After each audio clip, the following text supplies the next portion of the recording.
एक गांव में राजू नाम का एक व्यक्ति रहता था। वह घर को रंगने का काम करता था। वह अपना काम बड़ी ईमानदारी और मेहनत से करता था। मेहनत करने के बाद भी बहुत कम कमा पाता था, जिससे कि उसकी केवल 2 समय की रोटी का जुगाड़ ही होता था। वह ज़्यादा काम करना चाहता था। एक दिन गांव के जमींदार ने राजू को बुलाया। राजू जमींदार के पास गया। जमींदार ने कहा कि मेरे पास एक नाव है, तुमको उस पर रंग करना है और उसको रंग आज के दिन ही करना होगा। राजू ने जमींदार को बोला कि वह रंग कर देगा। जमींदार ने राजू से रंग करने का रेट पूछा तो राजू ने बोला कि वह रंग करने का 1500 रुपये लेगा। इसके बाद जमींदार ने राजू को नदी के किनारे खड़ी नाव दिखा दी। राजू अपने घर से रंग लाकर बड़ी सफाई के साथ उसमें रंग करने लगा। वह जब रंग कर रहा था तो उसको नाव में एक छेद नजर आया।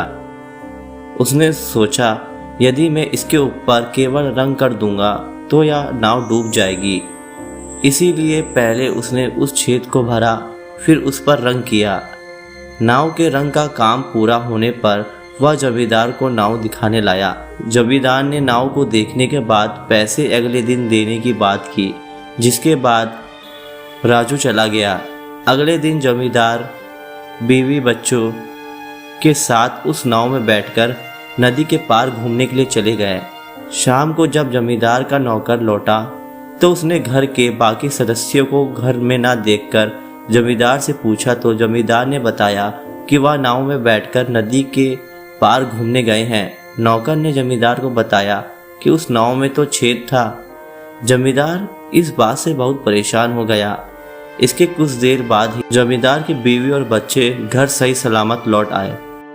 उनको पता चल चुका था कि राजू ने नाव में रंग करते समय उस छेद को भर दिया। इसके बाद जब राजू अपने पैसे लेने आया तो जमींदार ने उसको पैसे दिए। राजू ने गिने तो उसमें 6000 रुपये थे। राजू ने कहा, आपने गलती से मुझे ज़्यादा रुपए दे दिए हैं। जमींदार ने कहा कि नहीं, यह तुम्हारे काम का इनाम है जो तुमने किया है। तुमने नाव में रंग करते समय जो छेद भरा था उसकी वजह से मेरे परिवार की जान बच गई। राजू पैसे लेकर घर चला गया। वह बहुत खुश हो गया। दोस्तों, यह कहानी से हमें यह सीख मिलती है कि ईमानदारी और मेहनत से काम करने का नतीजा हमेशा अच्छा ही होता है।